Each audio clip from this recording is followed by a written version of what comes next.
खुशियों में हम झूमे रे।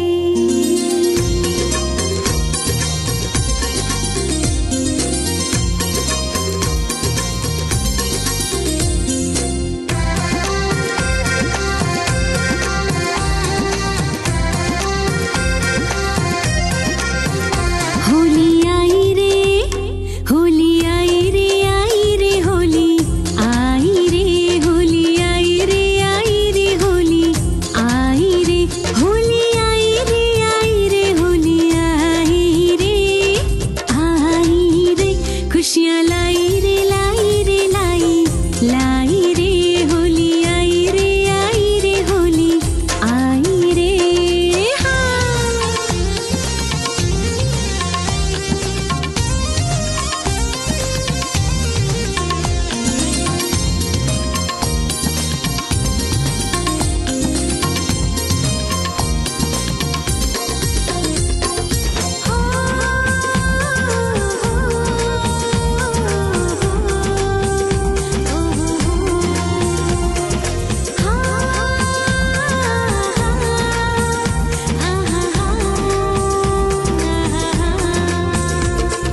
पवित्रता के श्वेत रंग में सारे रंग समाए, जो इसे अपनाए उसको सारे रंग मिल जाए।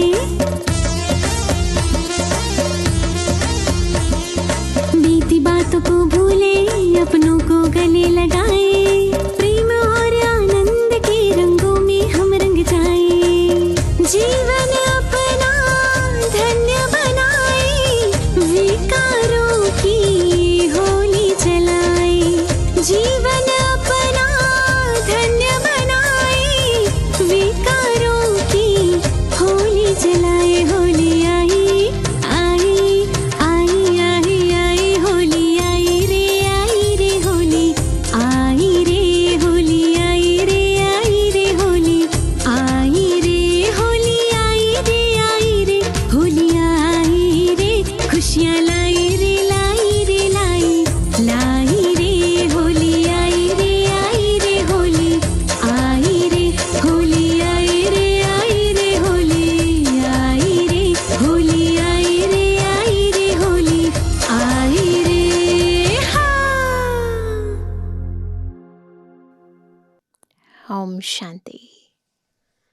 होली के शुभ पर्व की आप सभी को बहुत बहुत बहुत शुभकामनाएं।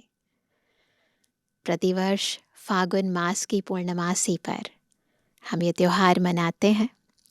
फागुन मास जो सारे वर्ष का आखिरी मास है हिंदू कैलेंडर के अनुसार, परंतु ये याद दिलाता है कि कल्प का जब अंतिम समय होता है तब शिव बाबा जो पवित्रता का स्रोत है, सागर है, वो हमारे मध्य आते हैं और हम आत्माओं को ज्ञान और योग ना, होली और धुरिया ये लगा कर रंग अपने संग ले जाते हैं। परंतु होली खेलने से पहले हम एक रात पहले होलिका भी जलाते हैं। बाबा हमें ये सिखाते हैं कि पवित्र बन जाएं, ईश्वरीय रंग में रंग जाएं, उससे पहले ज़रूरी है अपने सूक्ष्म संस्कारों को हम हमेशा के लिए परमात्मा याद की अग्नि में भस्म कर दें, और तब ये रंग पूर्ण रीति आत्मा में समा जाता है। आत्मा बाप समान बन जाती है। आज की मुरली भी हमें सिखा रही है कि कैसे हमें परमात्म ज्ञान को जीवन में धारण करना है।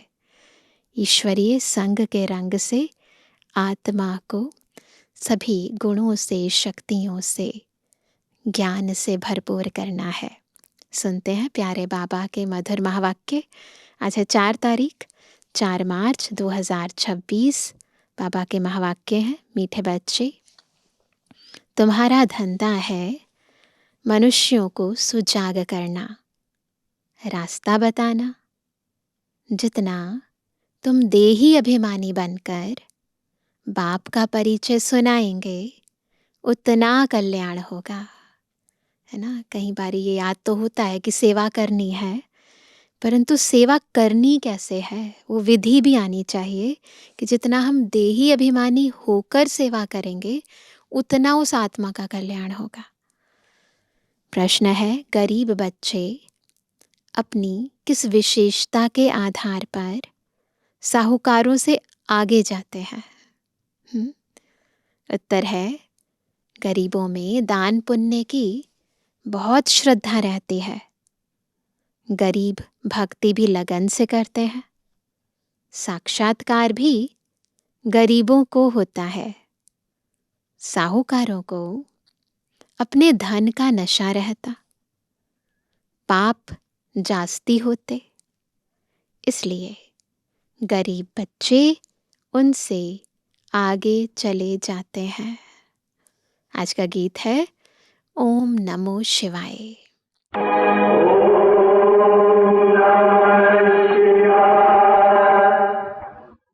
तुमात सहायक स्वामी सखा, तुम ही सबके रखवारे हो। जिसका कोई आधार नहीं, उसके तुम एक सहारे हो। तुमात सहायक स्वामी सखा, तुम ही सबके रखवारे हो।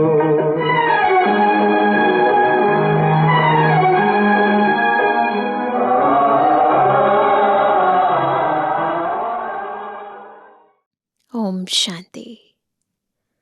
तुम मात पिता हम बालक तेरे, तुमरी कृपा से सुख घने रे। यह तो जरूर परमपिता परमात्मा की महिमा गाई हुई है। यह तो क्लियर महिमा है, क्योंकि वह रचयिता है, क्रिएटर है। आत्मा के सर्व संबंध उस एक से हैं। लौकिक माँ बाप भी बच्चे के रचयिता हैं। पारलौकिक बाप को भी रचता कहा जाता है। बंधु सहायक बहुत महिमा गाते हैं। ओम नमः शिवाय गीत सुना ना, उसमें अगली लाइन है ना, पितुमात सहायक स्वामी सखा। तो बाबा कह रहे बंधु सखा बहुत महिमा गाते हैं। लौकिक बाप की इतनी महिमा नहीं है, परमपिता परमात्मा की महिमा ही अलग है। बच्चे भी महिमा करते हैं। ज्ञान का सागर है, नॉलेज फुल है, उनमें सारा ज्ञान है।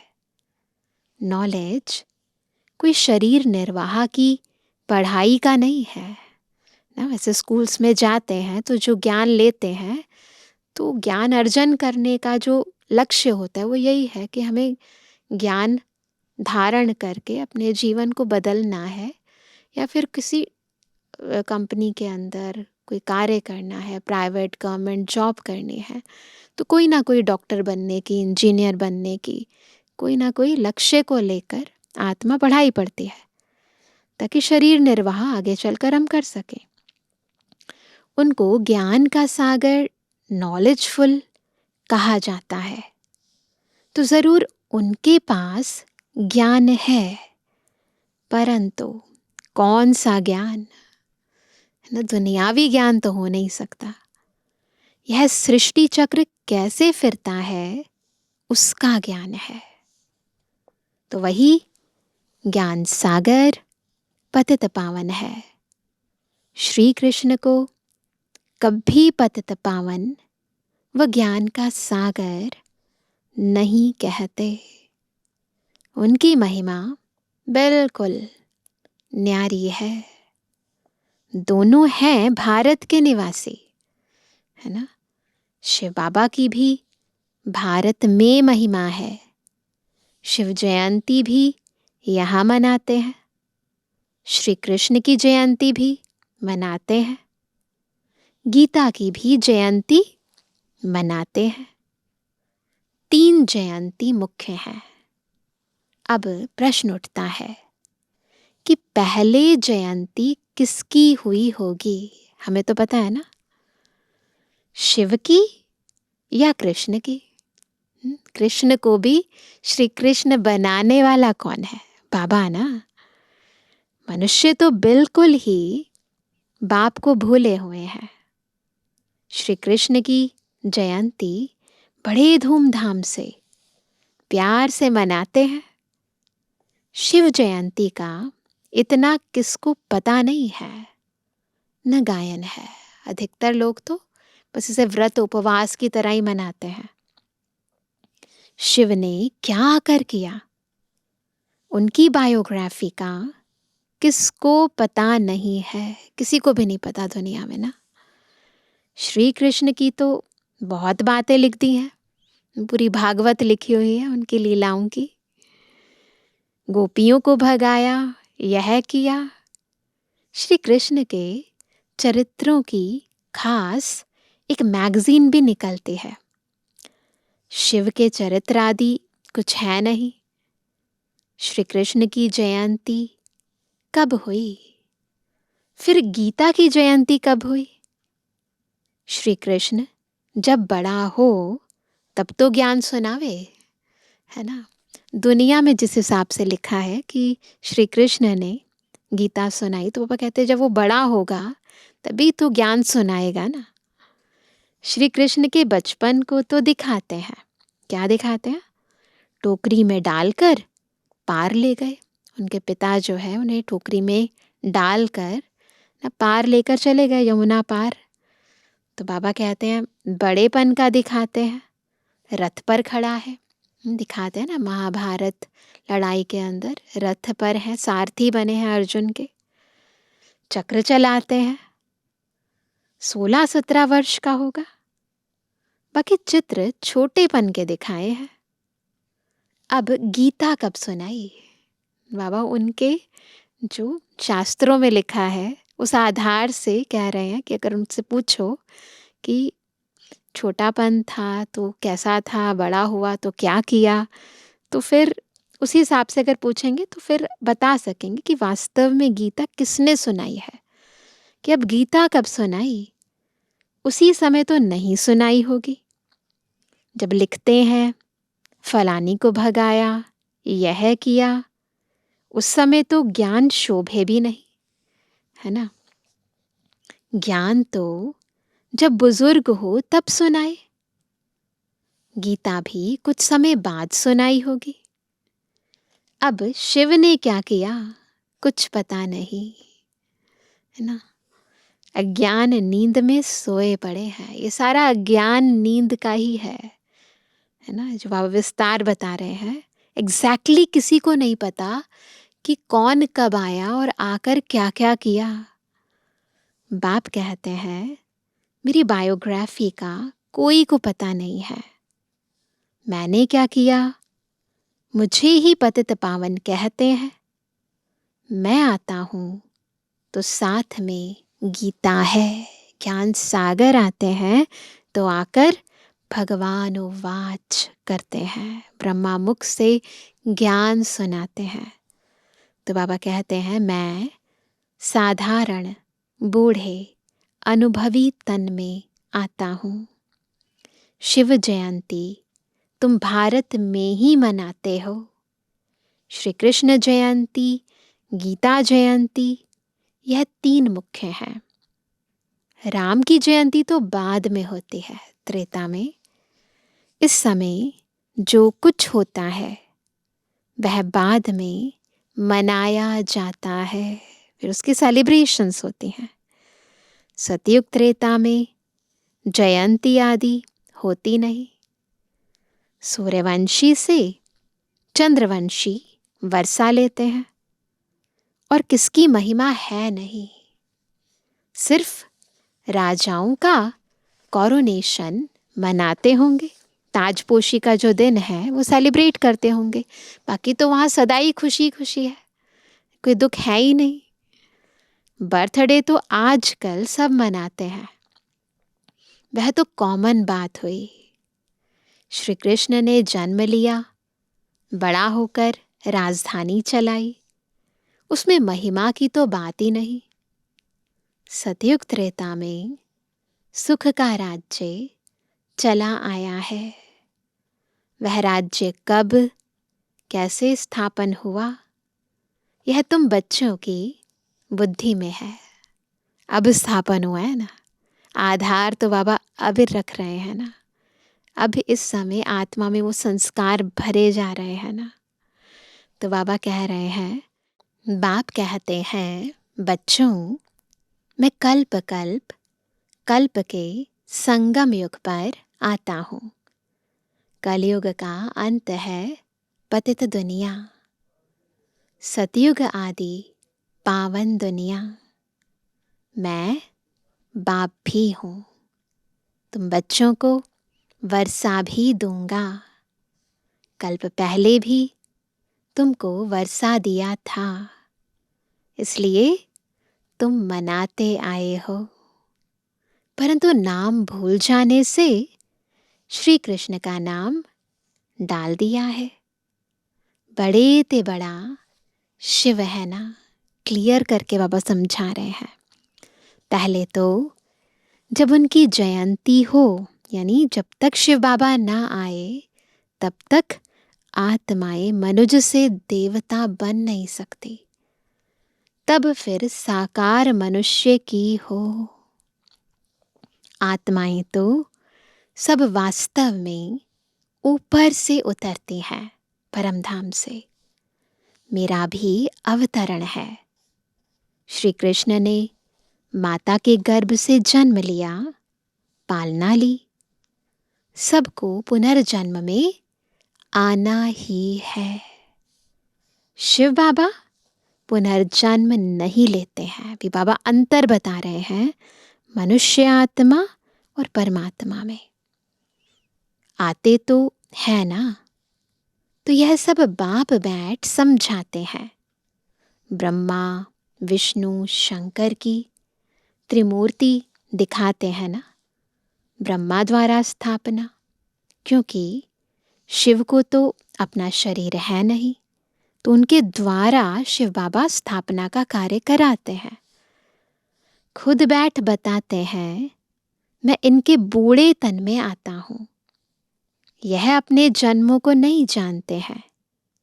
इनके बहुत जन्मों के अंत का यह जन्म है, तो पहले पहले समझाना पड़े। शिव जयंती बड़ी या श्री कृष्ण जयंती बड़ी, कौन बड़ा?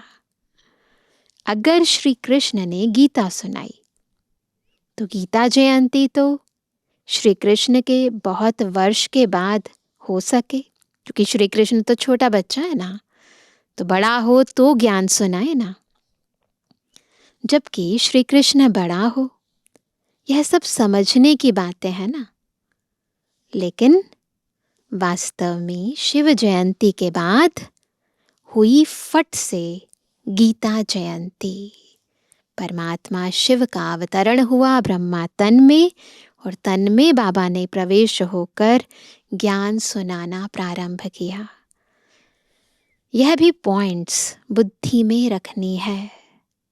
पॉइंट तो ढेर है, बगैर नोट किए याद रह ना सके, इसलिए नोट करनी है पॉइंट। बाबा इतना नजदीक है, उनका रथ है। वह भी कहते हैं सब पॉइंट्स समय पर याद आ जाएं मुश्किल है। बाबा ने समझाया है, सबको दो बाप का राज समझाओ। शिव बाबा की जयंती मनाते हैं, जरूर आता होगा। जैसे क्राइस्ट बुद्ध आदि आकर अपना धर्म स्थापन करते हैं, वह भी आत्मा आकर प्रवेश कर धर्म स्थापन करते हैं।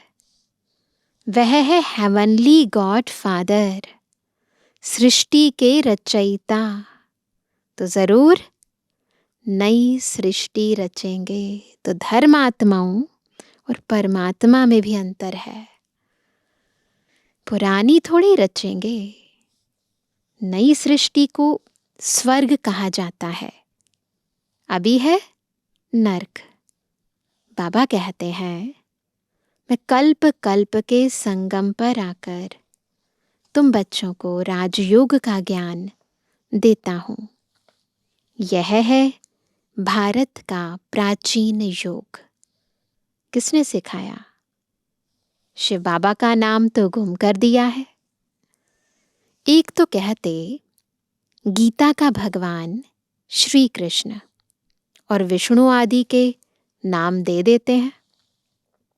शिव बाबा ने राजयोग सिखाया था, किसको पता नहीं है।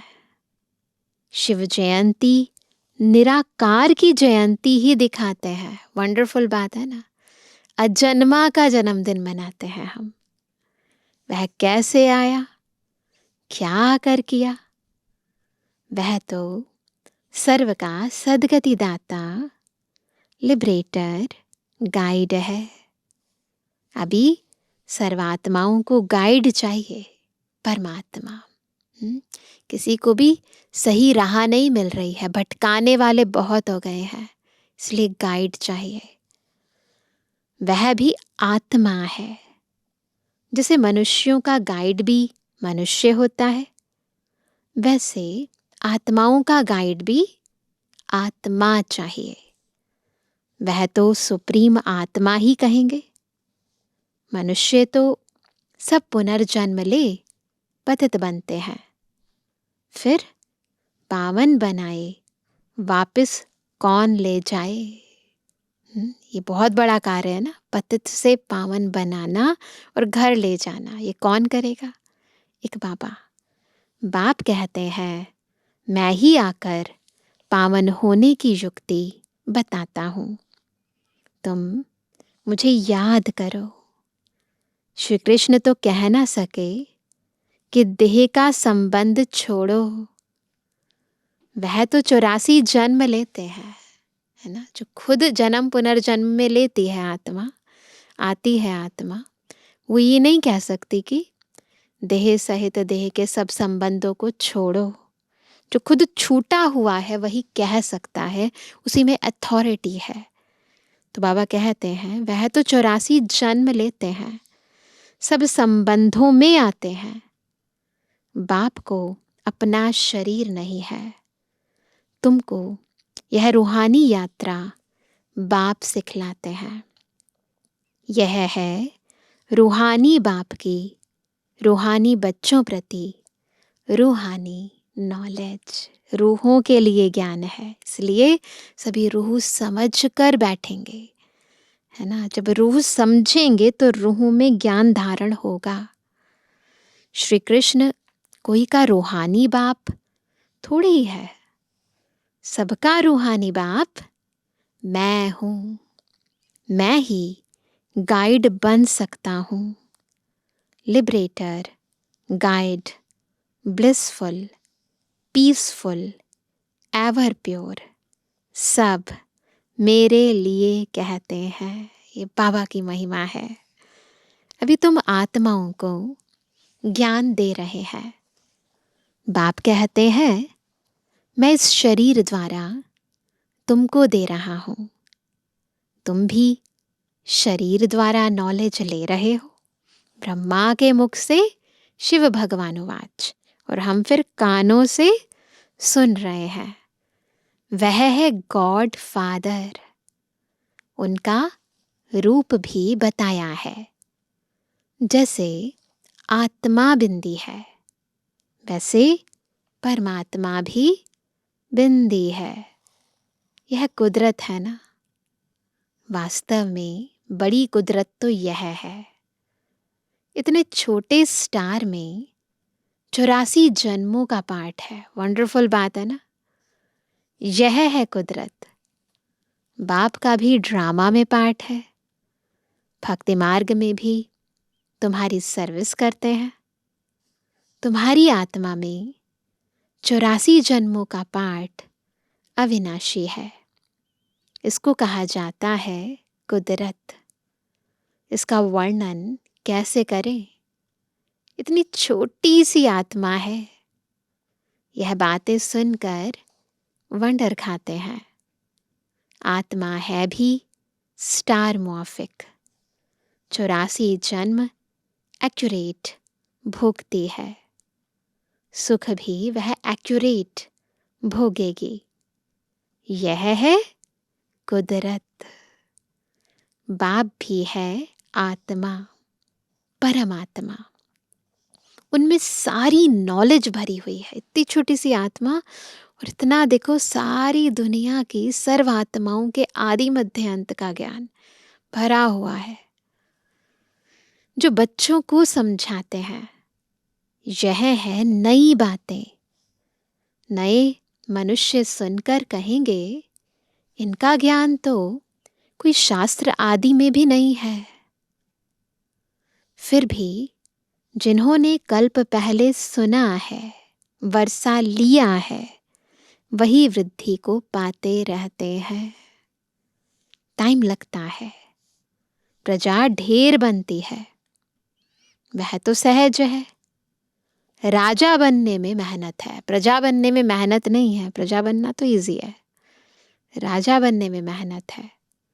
मनुष्य जो बहुत धन दान करते हैं तो राजाई घर में जन्म लेते हैं।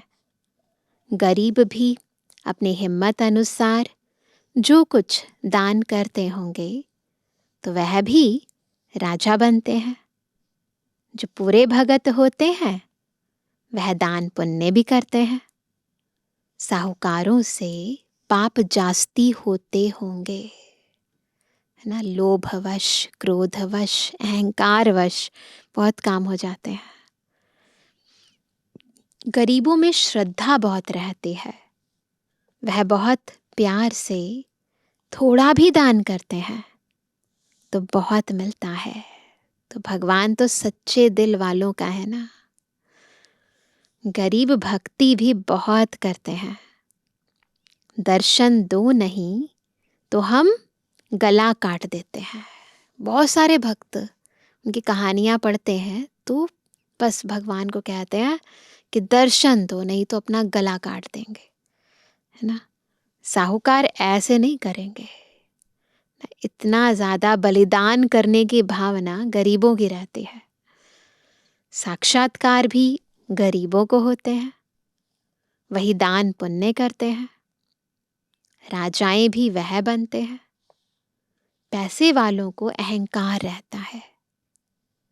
यहाँ भी गरीबों को 21 जन्म का सुख मिलता है। गरीब जांचते हैं, साहूकार पिछाड़ी में आएंगे। अभी तो देखते हैं ना सब तरह के हैं बाबा के बच्चे। तो भारत जो इतना ऊंच था सो फिर इतना गरीब कैसे हुआ?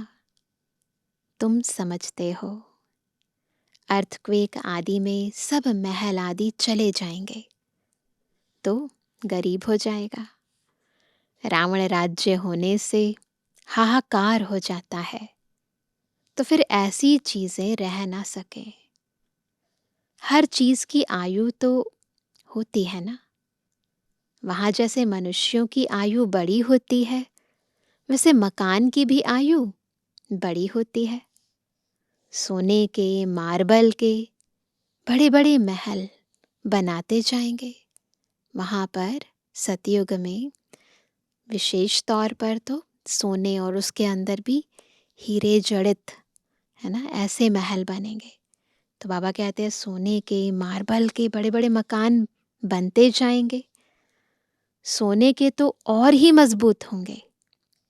नाटक में भी दिखाते हैं ना, लड़ाई होती है, मकान टूट फूट जाते हैं फिर बन जाते हैं। कोई भी फिल्म दिखाते हैं तो मूवी में दिखाते हैं कि पहले बड़े बड़े मकान होते हैं, फिर कुछ होता है, टूट जाते हैं, फिर दोबारा मूवी ऑन करो तो बने हुए दिखाई देंगे। उन्हों की बनावट ऐसी होती है। यह जो स्वर्ग के महल आदि बनाएंगे ऐसे तो नहीं दिखाएंगे। मिस्त्री लोग कैसे मकान बनाते हैं, हाँ समझते हैं वही मकान होंगे। आगे चल तुमको साक्षात्कार होगा, कैसे कैसे बनाएंगे, क्या क्या डिजाइन होंगे, सब दिखाई देगा। ऐसा विवेक कहता है। इन बातों से बच्चों का ताल्लुक नहीं है। बाकी डिटेल में क्या जाना, जो समय प्रमाण होगा अपने आप हो जाएगा। ड्रामा में जो है उसी प्रमाण होगा ना। आत्मा में भी सारे संस्कार हैं, बनाएगी।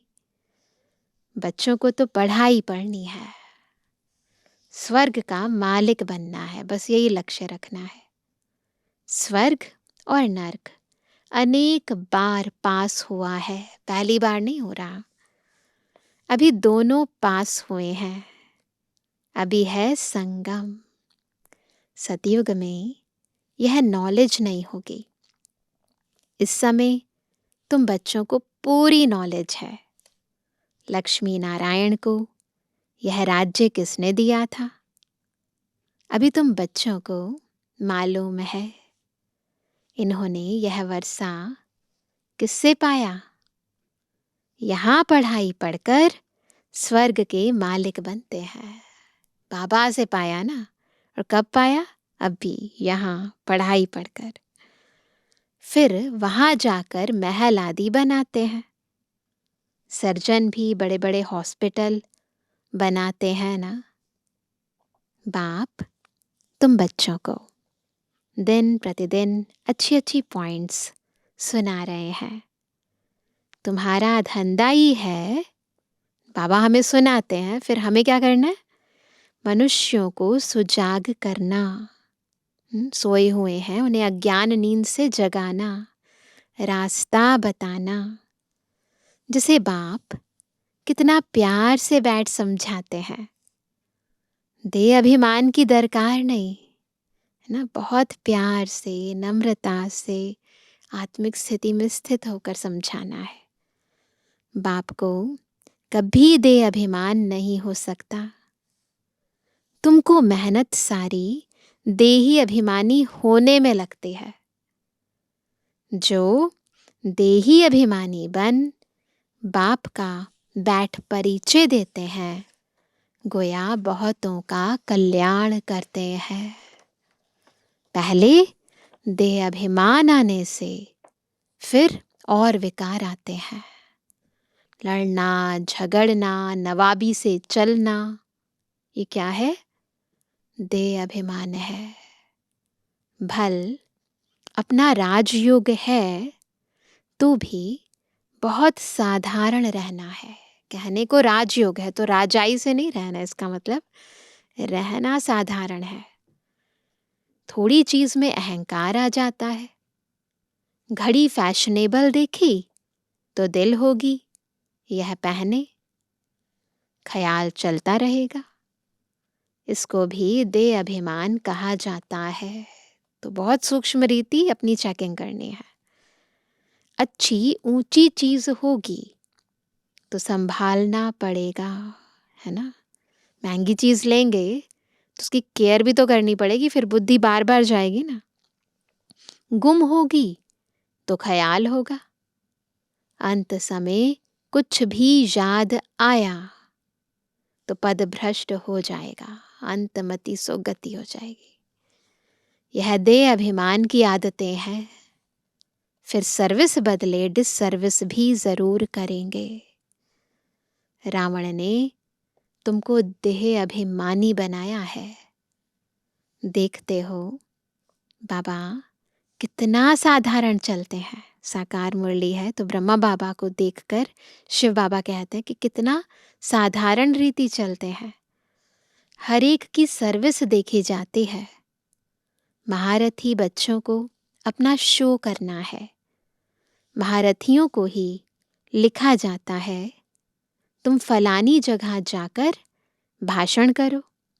एक दो को बुलाते हैं, लेकिन बच्चों में देह अभिमान बहुत रहता है।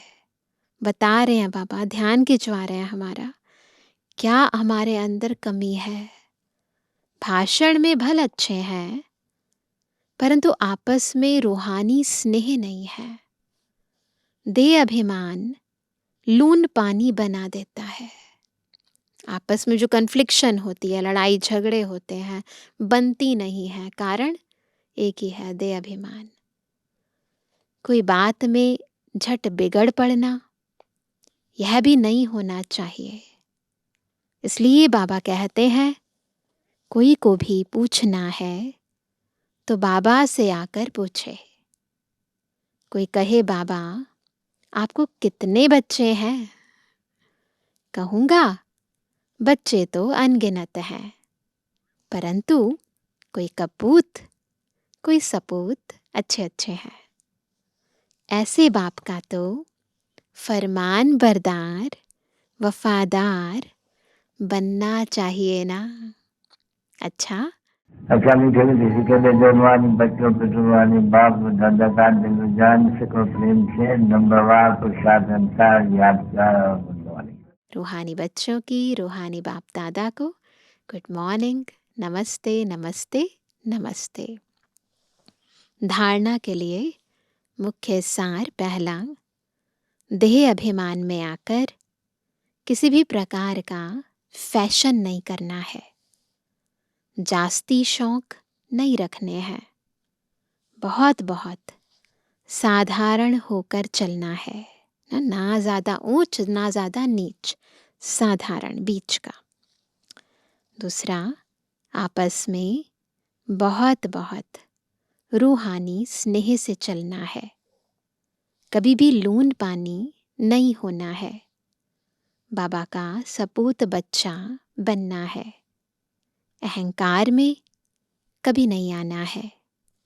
आज का वरदान है, अपने भाग्य और भाग्य विधाता के गुण गाने वाले सदा प्रसन्न चित्त भव। ना कौन रह सकता सदा प्रसन्न चित्त, जो अपने भाग्य क्या, अब शिव बाबा जिसे हम भाग्य विधाता कहते हैं, उनका गुण गान करता रहता है। तो सदा अपने भाग्य का गुण गाओ और भाग्य विधाता जिसने हमारा भाग्य इतना उज्जवल बनाया ना, पद्मा पदम भाग्यशाली बनाया, उसके गुणों का गान करते चलो। सभी ब्राह्मण बच्चों को जन्म से ही ताज, तख्त, तिलक जन्म सिद्ध अधिकार के रूप में प्राप्त होता है। सबको मिला है। तो इस भाग्य के चमकते हुए सितारे को देखते हुए, मैं कौन, मैं किसका और मुझे बाबा ने क्या क्या दिया है ना, इस चमकते हुए सितारे को देखते हुए अपने भाग्य और भाग्य विधाता के गुण गाते रहो तो गुण संपन्न बन जाएंगे। अपनी कमजोरियों के गुण नहीं गाओ, भाग्य के गुण गाते रहो, प्रश्नों से पार रहो, तब सदा प्रसन्न चित्त रहने का वरदान प्राप्त होगा। फिर दूसरों को भी सहज ही प्रसन्न कर सकेंगे। खुद खुश रहेंगे तो दूसरों को भी तो खुशियां बांटेंगे ना। स्लोगन है, एक नामी और इकोनॉमी से चलना ही ब्राह्मण जीवन में सफलता का आधार है। सफलता का आधार दो चीजें, एक नामी और इकोनॉमी। आज का व्यक्त इशारा, निश्चय के फाउंडेशन को मजबूत कर सदा निर्भय और निश्चिंत रहो।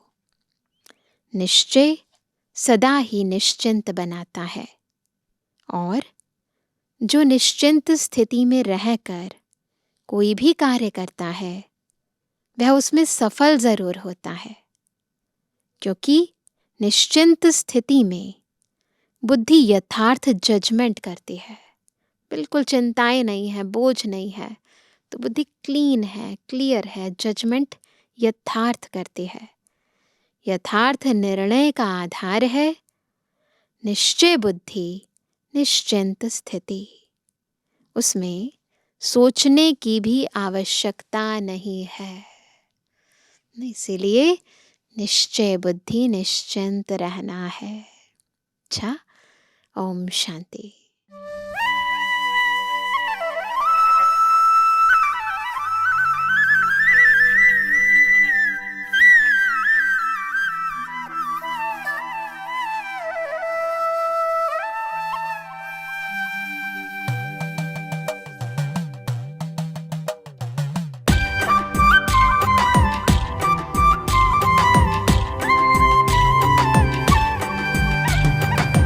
संग की